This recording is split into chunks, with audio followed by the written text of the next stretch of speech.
Hello दोस्तों, SS study में एक बार फिर से आपका स्वागत है।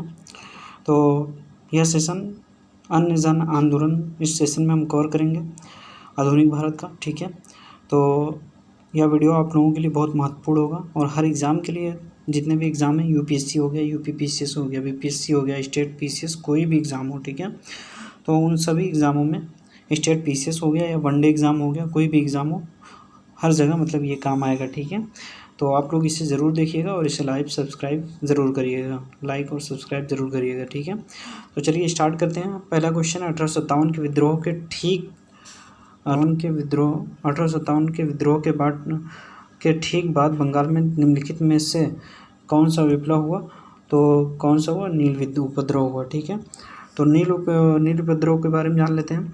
1857 के विद्रोह के ठीक बाद बंगाल में नील विद्रोह हुआ। ठीक है, नील विद्रोह का काल कब से कब तक था? 1859 से 1860 तक हुआ। ठीक है, सन्यासी विद्रोह 1763 से 1800 में, संथाल विद्रोह 1855 से 1856 में तथा पाबना उपद्रव 1873 में। नील विद्रोह की शुरुआत बंगाल के नदिया जिले, ठीक है, नील विद्रोह की शुरुआत कहाँ से हुई थी? बंगाल के नदिया जिले के गोविंदपुर गांव से हुई। एक नील उत्पादक के दो भूतपूर्व कर्मचारियों दिगंबर विश्वास तथा विष्णु विश्वास के नेतृत्व में वहां के किसान एकजुट हुए तथा इन्होंने नील खेती बंद कर दी। यह नील आंदोलन के इतिहास में अपनी मांगों को लेकर किए गए आंदोलनों में सर्वाधिक व्यापक और जुझारू विद्रोह था। बंगाल का नील विद्रोह शोषण के विरुद्ध किसानों से की सीधी लड़ाई थी। बंगाल के वे काश्तकार जो अपने खेतों में चावल की खेती करना चाहते थे, उन्हें यूरोपीय नील बागान मालिक नील खेती करने के लिए मजबूर करते थे। नील खेती से इनकार करने वाले किसानों को नील बागान मालिकों के दमन चक्र का सामना करना पड़ता था। सितंबर 1859 में उत्पीड़ित किसानों ने अपने खेतों में नील न उगाने का निर्णय लेकर बागान मालिकों के विरुद्ध विद्रोह कर दिया। 1860 तक नील आंदोलन नदिया, पाबना, खुलना, ढाका, मालदा, दिनाजपुर आदि क्षेत्रों में फैल गया। किसानों की एकजुटता के कारण बंगाल में 1860 तक सभी नील कारखाने बंद हो गए। बंगाल के बुद्धिजीवी वर्ग ने अखबारों में अपने लेखों द्वारा तथा जन सभाओं के माध्यम से इस विद्रोह के प्रति अपने समर्थन को व्यक्त किया। इसमें हिंदू पैट्रियट संपादक हरीशचंद्र मुखर्जी थे और इनकी विशेष भूमिका रही। नील बागान मालिकों के अत्याचारों का खुला चित्रण दीनबंधु मित्र ने अपने नाटक नील दर्पण में किया। ठीक है, तो ये दोनों क्वेश्चन इंपॉर्टेंट है। हिंदू पैट्रियट के संपादक कौन थे? हरीशचंद्र मुखर्जी की इसमें जो है विशेष भूमिका रही सन्यासी विद्रोह का। ठीक है, इन्होंने अपने हिंदू पैट्रियट ने इसका उल्लेख किया। फिर उसके बाद दीनबंधु मित्र ने भी अपने नाटक नील दर्पण में भी इसका उल्लेख किया। ठीक है, नील कृषकों की दुर्दशा पर लिखी गई पुस्तक नील दर्पण के लेखक कौन थे? तो नील दर्पण के लेखक दीनबंधु मित्र थे। ठीक है, प्रसिद्ध नाटक नील दर्पण, जिसमें इंडिगो की खेती करने वाले किसानों के दमन का चित्रण किया गया, की रचना किसने की? तो दीनबंधु मित्र ने की। देख रहे हैं ना, कई बार क्वेश्चन पूछा जा रहा है, तो इसको याद रखिएगा। नील दर्पण नाटक का लेखक कौन था? तो दीनबंधु मित्र, ऑप्शन सी। निम्नलिखित में से किस कारण से भारत में 20वीं शताब्दी के आरंभ में नील की खेती का ह्रास हुआ? तो नील खेती का ह्रास नई खोजों के कारण विश्व बाजार में इसका अलाभकर होना। ठीक है, मतलब जब उस टाइम डाई का विकास हुआ, मतलब आधुनिक तकनीकों को द्वारा, तो इसका जो है नील का उत्पादन, मतलब इस पे बुरा प्रभाव पड़ा। ठीक है, इसकी मांग कम हो गई और डाई का उत्पादन ज़्यादा होने लगा, तो इससे बुरी मार पड़ी इस पर। तो नई खोजों के कारण विश्व बाजार में इसका अलाभकर होना था। ठीक है, तो नील का पौधा मुख्यतः उष्ण कटिबंधीय फसल है। 19वीं शताब्दी के अंत तक अधिकांश यूरोपीय देश के उत्पादक कपड़े की रंगाई के लिए भारतीय नील का इस्तेमाल करते थे। ब्रिटेन में औद्योगिक क्रांति के फलस्वरूप कपास के उत्पादन व नील की खेती को भारत में बढ़ावा दिया गया। 1788 ईस्वी में ब्रिटेन द्वारा आयात किए गए नील में भारतीय नील का हिस्सा लगभग 30% था, जो 1810 ईस्वी में बढ़ाकर 95% के लगभग हो गया। 20वीं शताब्दी के प्रारंभ में यूरोपीय देशों में कृत्रिम रंगों का निर्माण होने से भारतीय नील उद्योग को तीव्र धक्का लगा। जर्मनी में बनी डाई ने भारतीय नील को अंतर्राष्ट्रीय व्यापार से बाहर कर दिया। ठीक है, वंदे मातरम गीत किसने लिखा है? तो वंदे मातरम गीत बंकिम चंद्र चटर्जी ने लिखा है। ठीक है, आनंद मठ में। वंदे मातरम गीत बंकिम चंद्र चटर्जी की प्रसिद्ध कृति आनंद मठ से लिया गया है। उपन्यास का कथानक सन्यासी विद्रोह पर आधारित है। 1896 में कांग्रेस के कलकत्ता अधिवेशन में इसे पहली बार गाया गया था। आनंद मठ उपन्यास की कथा वस्तु आधारित है। तो आनंद मठ कथा वस्तु किस पर आधारित है? तो ऑप्शन बी, सन्यासी विद्रोह पर। ठीक है। अगला है, निम्नलिखित में से किसको बंकिम चंद्र चटर्जी ने अपने उपन्यास आनंद मठ में उल्लेख करके प्रसिद्ध किया है? तो सन्यासी विद्रोह को। अगला है, निम्नलिखित में से किसने अपनी कृतियों द्वारा सन्यासी विद्रोह को ख्याति प्रदान की? तो सन्यासी विद्रोह को ख्याति किसने प्रदान की? बंकिम चंद्र चटर्जी ने। ठीक है। बंकिम चंद्र चटर्जी के प्रसिद्ध उपन्यास आनंद मठ का कथानक आधारित है। तो सन्यासी विद्रोह पर आधारित है। निम्नलिखित युग्मों में कौन सही सुमेलित नहीं है? तो कौन सही सुमेलित नहीं है? तो इसको देख लेते हैं कौन सही सुमेलित नहीं है। पाबना विद्रोह 1873 कह रहा है, दक्कन किसान विद्रोह 1875 है, और सन्यासी विद्रोह 1894 है, कोल विद्रोह 1870 है। तो इसका हम मिलान देख लेते हैं। मिलान क्या है? पाबना विद्रोह जो 1873 से 76 ईस्वी में हुआ, और दक्कन किसान विद्रोह 1875 ईस्वी में हुआ। सन्यासी विद्रोह 1763 से 1800 ईस्वी में हुआ। कोल विद्रोह 1831 से 32 ईस्वी में हुआ। ठीक है। मुंगेर के बरहिया ताल विरोध का उद्देश्य क्या था? तो बरहिया ताल का उद्देश्य क्या था? बकास भूमि की वापसी की मांग। ठीक है। मुंगेर के बरहिया ताल विरोध का उद्देश्य बकास भूमि की वापसी की मांग थी। 19वीं शताब्दी के दौरान होने वाले वहाबी आंदोलन का मुख्य केंद्र था, तो पटना था मुख्य केंद्र। ठीक है। वहाबी आंदोलन का नेतृत्व कौन कर रहा था? नेतृत्व सैयद अहमद बरेलवी जो है रायबरेली से कर रहे थे, मतलब भारत से, और अरब से थे अब्दुल वहाब, और इसके जो दिल्ली से थे तो संत सावस वलीउल्लाह थे। ठीक है। तो इसको देख लेते हैं डिटेल में। अंग्रेजी प्रभुसत्ता को सबसे सुनियोजित तथा सब गंभीर चुनौती वहाबी आंदोलन से मिली। 19वीं शताब्दी के चौथे दशक से 7वें दशक तक चलता रहा। रायबरेली के सैयद अहमद बरेलवी भारत में इस आंदोलन के प्रवर्तक थे। अरब के अब्दुल वहाब से प्रभावित हुए, परंतु अधिक प्रभाव दिल्ली के एक संत शाह वलीउल्लाह का था। सैयद अहमद बरेलवी की महत्वाकांक्षा पंजाब में सिखों और बंगाल में अंग्रेजों को अपदस्थ करके भारत में मुस्लिम सत्ता को पुनर्जीवित और पुनर्स्थापित करना था। सैयद अहमद बरेलवी के प्रयत्नों से इस आंदोलन की विचारधारा शीघ्र ही काबुल, उत्तर पश्चिम सीमा प्रांत, बंगाल, बिहार, मध्य प्रांत आदि में फैल गई। कुछ समय के लिए इन्होंने 1830 ईस्वी में पेशावर पर कब्जा कर लिया और अपने नाम के सिक्के ढलवाए, किंतु अगले ही वर्ष बालाकोट की लड़ाई में मारे गए। सैयद अहमद बरेलवी की मृत्यु के बाद पटना इस आंदोलन का केंद्र बना। इस अवधि में आंदोलन का नेतृत्व मौलवी कासिम, विलायत अली, इनायत अली और अहमदुल्लाह ने किया। ठीक है। पटना के अतिरिक्त हैदराबाद, मद्रास, बंगाल, यूपी तथा बम्बई में इस आंदोलन की शाखाएं स्थापित की गई। 1857 के विद्रोह में वहाबियों ने अंग्रेज विरोधी भावनाओं के प्रसार में बहुत योगदान दिया था। कोका आंदोलन को किसने संगठित किया? तो कोका आंदोलन को गुरु राम सिंह ने संगठित किया। ऑप्शन सी सही होगा। कोका आंदोलन वहाबी आंदोलन से बहुत कुछ मिलता जुलता था।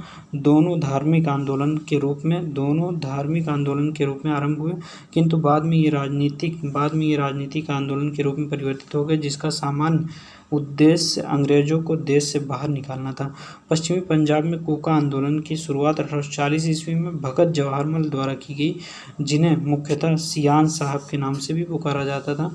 इनका उद्देश्य सिख धर्म में प्रचलित बुराइयों और अंधविश्वासों को दूर कर इस धर्म को शुद्ध करना था, किंतु बाद में ये राजनीतिक आंदोलन परिवर्तित हो गया, जिसका नेतृत्व राम सिंह ने किया। 1872 ईस्वी में इस आंदोलन के नेता राम सिंह को रंगून निर्वासित कर दिया गया, जहां इनकी 1885 ईस्वी में मृत्यु हो गई। कोका आंदोलन की नींव पड़ी थी। कोका आंदोलन की नींव कहाँ पड़ी थी? पंजाब में पड़ी थी। ठीक है। पंजाब में। अगला है, पागलपंथी विद्रोह वस्तुतः एक विद्रोह था। तो पागलपंथी विद्रोह किसका विद्रोह था? तो गारो का विद्रोह था। ठीक है। गारो का विद्रोह। पागलपंथी एक धार्मिक संप्रदाय था। कैसा संप्रदाय था? धार्मिक संप्रदाय था। यह वस्तुतः गारो जनजाति से संबंधित विद्रोह था, जिसे उत्तरी बंगाल के क्रमशः ने चलाया था। क्रमशाह के पुत्र उत्तराधिकारी टीपू धार्मिक तथा राजनीतिक उद्देश्यों से प्रेरित थे। उसने जमींदारों के द्वारा मुजारों पर किए गए अत्याचारों के विरुद्ध आंदोलन किया। 1825 ईस्वी में टीपू ने शेरपुर अधिकार कर लिया तथा राजा बन बैठा।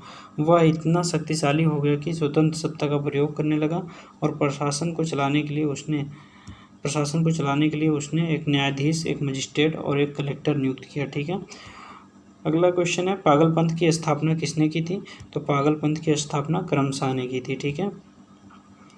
निम्नलिखित में कौन फराजी विद्रोह का नेता था? तो फराजी के विद्रोह का नेता कौन था? दादू मियाँ थे। फराजी लोग बंगाल के फरीदपुर के हाजी शरीयतुल्लाह द्वारा चलाए गए संप्रदाय के अनुयायी थे। ये लोग अनेक धार्मिक, सामाजिक तथा राजनीतिक आमूल परिवर्तनों का प्रतिपादन करते थे। शरीयतुल्लाह के दादू मियाँ ने बंगाल से अंग्रेजों को निकालने की योजना बनाई। विद्रोह 1838 से 1860 के दौरान चलता रहा। अंत में इस संप्रदाय के अनुयायी वहाबी दल में सम्मिलित हो गए। फराजी कौन थे? तो फराजी हाजी शरीयतुल्लाह के अनुयायी थे। ठीक है। तो ऑप्शन ए सही होगा इसका। अगला है, वेलुथम्पी विद्रोह। वेलुथम्पी ने अंग्रेजों के विरुद्ध आंदोलन का नेतृत्व किया था। तो कहाँ किया था? केरल में। ठीक है।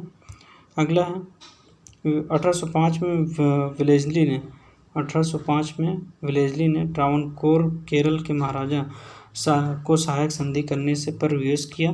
महाराजा संधि की शर्तों से अप्रसन्न था, इसलिए उसने सहायक संधि संबंधी कर देने में आनाकानी की तथा धन बकाया होता चला गया। अंग्रेजी रेजिडेंट का व्यवहार भी बहुत धृष्टतापूर्ण था, जिसके फलस्वरूप दीवान वेलुथम्पी ने विद्रोह कर दिया, जिसमें नायर बटालियन ने उसका समर्थन किया। अंग्रेजों को एक बहुत बड़ी सेना इस विद्रोह का दमन करने के लिए भेजनी पड़ी थी।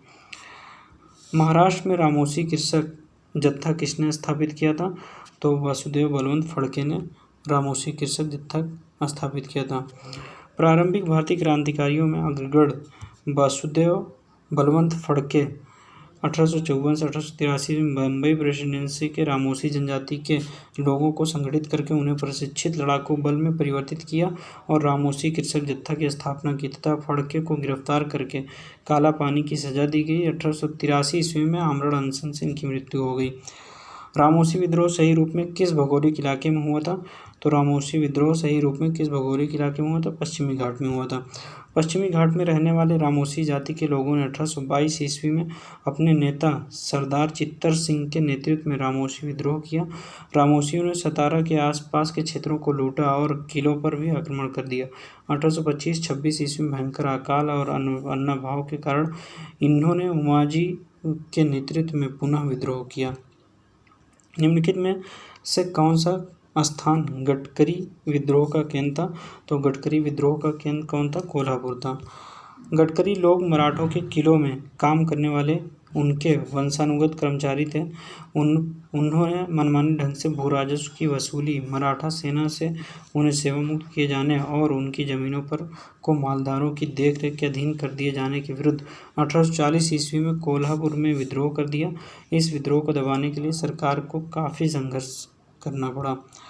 अगला है, मानव बलि प्रथा का निषेध करने के कारण अंग्रेजों के विरुद्ध विद्रोह करने वाली जनजाति का नाम? तो खोन था। ठीक है। खोन जनजाति के लोग तमिलनाडु से लेकर बंगाल और मध्य भारत तक फैले विस्तृत पहाड़ी क्षेत्रों में रहते थे और पहाड़ी क्षेत्र होने के कारण वस्तुतः स्वतंत्र थे। इन्होंने 1837 से 1856 ईस्वी तक अंग्रेजों के विरुद्ध विद्रोह किया। इस आंदोलन का नेतृत्व युवा राजा के नाम पर चक्र बिसोई ने किया। इस विद्रोह के मुख्य कारण ब्रिटिश सरकार द्वारा मानव बलि को प्रतिबंधित करने के प्रयास, अंग्रेजों द्वारा नए करों का आरोपण और उनके क्षेत्रों में जमींदारों तथा साहूकारों के प्रवेश से संबंधित थे, जिनके कारण आदिवासियों को अनेक कष्टों का सामना करना पड़ा। अंग्रेजों ने एक मरीहा एजेंसी गठित की, जिसके विरुद्ध खोदों ने विद्रोह किया, परंतु 1855 ईस्वी में चक्र बिसोई लुप्त हो गया, जिसके बाद यह आंदोलन समाप्त हो गया। कोल विद्रोह 1831 से 1832 का नेतृत्व किसने किया? तो कोल विद्रोह का नेतृत्व बुद्धो भगत ने किया। ठीक है। छोटा नागपुर क्षेत्र में कोल विद्रोह का नेतृत्व 1831 से 1832 ईस्वी में बुद्धो भगत 1831 ईस्वी से 1832 ईस्वी में बुद्धो भगत ने किया था। 1831 ईस्वी में बुद्धो भगत के नेतृत्व में कोल विद्रोह किस क्षेत्र में हुआ? तो सिंहभूम में हुआ। ठीक है। 1831 ईस्वी में बुद्धो भगत के नेतृत्व में कोल विद्रोह छोटा नागपुर क्षेत्र, सिंहभूम, पलामू, हजारीबाग तथा मानभूम क्षेत्रों में हुआ था। इस विद्रोह का स्वरूप आर्थिक और राजनीतिक था। इस विद्रोह को पनपने का सर्वप्रमुख कारण इन क्षेत्रों में जमींदारों द्वारा भूमिकर को अत्यधिक बढ़ाया जाना था। 1831 ईस्वी में बुद्धो भगत की मृत्यु के उपरांत इस विद्रोह का संचालन गंगा नारायण के द्वारा किया गया। यह विद्रोह रुक कर 1848 ईस्वी तक चलता रहा। अंततः ईस्ट इंडिया कंपनी द्वारा इस विद्रोह का दमन किया गया। 27 नंबर क्वेश्चन है, वघेरा विद्रोह कहाँ हुआ? तो वघेरा विद्रोह बड़ौदा में हुआ। ठीक है। वघेरा विद्रोह 1818 ईस्वी में अंग्रेज सरकार के विरुद्ध किया गया। वघेरा विद्रोह बड़ौदा में हुआ। बड़ौदा के गायकवाड़ों ने अंग्रेजी सेना की सहायता से बघेरों से अधिक कर एकत्र करने का प्रयत्न किया, जिसके परिणाम स्वरूप बघेरा सरदारों ने विद्रोह कर दिया। 1818 से 1819 ईस्वी के मध्य अंग्रेजी प्रदेश पर भी आक्रमण किया। यह विद्रोह 1820 ईस्वी के आसपास समाप्त हो गया। ब्रिटिश औपनिवेशिक व्यवस्था के विरुद्ध 1857 के पूर्व में भारत के विभिन्न भागों में हुए निम्न विद्रोहों को सही घटनाक्रम के अनुसार लिखें। तो सही घटनाक्रम के अनुसार तो पहला विद्रोह जो हुआ था वो बंगाल का सिपाही विद्रोह था, और दूसरा कच्छ का विद्रोह था, तीसरा वेल्लोर का सिपाही विद्रोह था, चौथा संताल विद्रोह था, कोल विद्रोह पांचवा था। ठीक है। तो ऑप्शन ए इसका सही होगा। देख लेते हैं इसका कालक्रम क्या है। बंगाल का सिपाही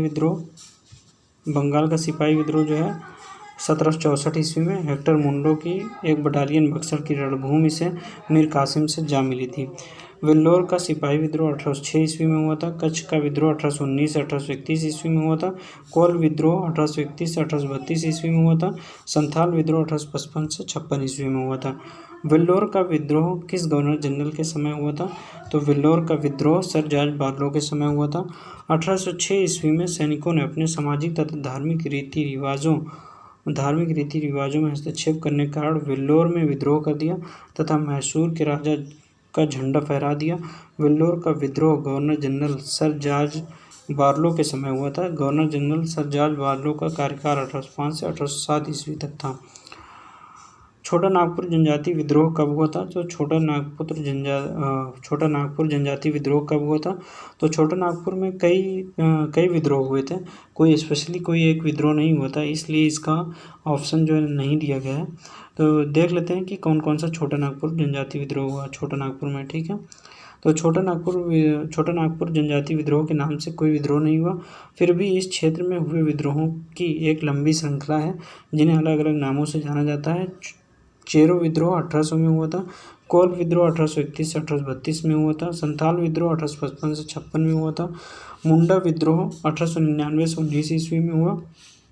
यदि हो विद्रोह 1820 से 21 को लिया जाए तो विकल्प बी सही उत्तर हो सकता है। किस स्थान पर आदिवासियों ने अंग्रेजों के खिलाफ विद्रोह किया? तो आदिवासियों ने किसके खिलाफ विद्रोह किया? बिहार के। छोटा नागपुर की हो 1820 से 1821 ईस्वी में मुंडा जनजातियों ने पुनः 1831 ईस्वी में ब्रिटिश सेनाओं को चुनौती दी थी। इस क्षेत्र में इस कारण 1837 ईस्वी तक अशांति व्याप्त रही। छोटा नागपुर का क्षेत्र वर्ष 2000 में बिहार से अलग होकर झारखंड में शामिल है। संथाल विद्रोह का नेतृत्व किसने किया?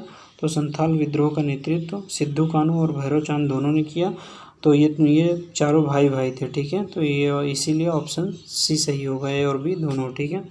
1855 से 1856 ईस्वी संथाल विद्रोह एक प्रसिद्ध आदिवासी विद्रोह था जिसमें मूलभूत आदिवासी आवेग और ब्रिटिश शासन के पूर्ण तिरस्कार जैसी भावनाएं देखने को मिलती हैं। इस विद्रोह के नेता सिद्धू कान्हू चांद भैरव नामक 4 भाई थे। ठीक है। निम्न में से संथाल विद्रोह कब हुआ था? तो संथाल विद्रोह कब हुआ था? 1855 से 56 ईस्वी में, जिसमें 4 भाई थे। ठीक है। सिद्धू कान्हू।